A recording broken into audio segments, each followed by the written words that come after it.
একদিন মা বোনেরা ইলেকশনের दिन ভালো করে পাহারা দেবেন। पश्चिम बंगाल की मुख्यमंत्री ममता बनर्जी ने पुरुलिया जिले के मान बाजार में आयोजित एक जनसभा को संबोधित किया, जिसमें वो जमकर बीजेपी पर बरसी।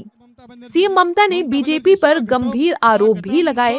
उन्होंने अपने भाषण में दावा किया कि उनकी हत्या की साजिश रची जा रही है। सीएम ममता बनर्जी ने कहा कि राजनीतिक माहौल ऐसा बनाया जा रहा है जिससे मेरे खिलाफ कोई बड़ी साजिश रची जा सके। पिछले चुनाव में भी मेरे साथ हिंसा हुई थी और मेरे पैर में चोट लगी थी, लेकिन इसके बावजूद मैंने व्हीलचेयर पर बैठकर प्रचार किया। क्या फिर से वैसी ही साजिश की तैयारी हो रही है? लेकिन मैं डरने वाली नहीं हूँ। सीएम ममता के बयान पर बीजेपी नेताओं ने चुटकी ली है। बीजेपी नेताओं ने सीएम ममता के इस बयान को मनोरंजन भरा बताया है।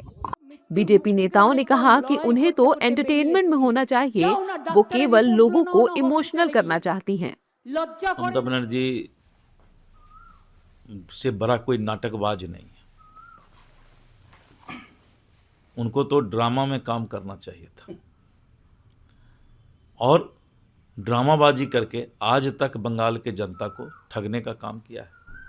बंगाल का आज तक विकास नहीं हुआ है और बंगाल का जो माहौल है उस माहौल से वहाँ की जनता निकलना चाहती है, इसीलिए बीजेपी की सरकार वहाँ बनना तय है और ममता बनर्जी यही कारण से आप अपना आपा खो बैठी है। ममता बनर्जी जी माननीय मुख्यमंत्री न जाने कितने लोगों की जान ले ली है। उनकी सरकार ने, उनके शासन ने, उनके गुंडों ने। जो जान मारने वाला है उसको जान का खतरा होगा। ये सब इमोशनल ब्लैकमेल कर रही है, जनता को मूर्ख बना रही है। जनता अब इनको मूर्ख बनाने से नहीं बनने वाला है और जनता वहाँ के तय कर चुके हैं, इनको जाना तय। हालांकि समाजवादी पार्टी सांसद राम गोपाल यादव ने सीएम ममता के बयान को सही करार दिया है। उन्होंने कहा कि अगर चुनाव से पहले अधिकारियों के तबादले किए जा रहे हैं तो हो सकता है ममता दीदी सही कह रही हों। देखिए, ममता जी कह रही सब सही कह रही हैं कि जिस तरह से इलेक्शन कमीशन ने सारे स्टेशन ऑफिसर्स, कभी हिंदुस्तान में कहीं दूसरी जगह हो रहा है, प्राइमा फेसी नहीं लगता कि ये सब गलत हो रहा है कि सारे इंचार्ज बदल दें, सारे पोलिंग ऑफिसर्स बदल दें।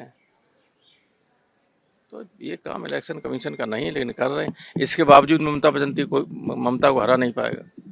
इसके बावजूद 2/3 बहुमत से जीत के आएंगे, लिख लो। पश्चिम बंगाल में जैसे जैसे चुनावी माहौल गर्म होता जा रहा है, वैसे वैसे आरोप प्रत्यारोप का दौर भी तेज होता जा रहा है। ऐसे में नेताओं के तीखे बयान और सुरक्षा को लेकर उठाए जा रहे सवाल आने वाले समय में राजनीति को और गरमा सकते हैं। वहीं टीएमसी और बीजेपी राज्य में अपनी अपनी जीत का दावा कर रही है।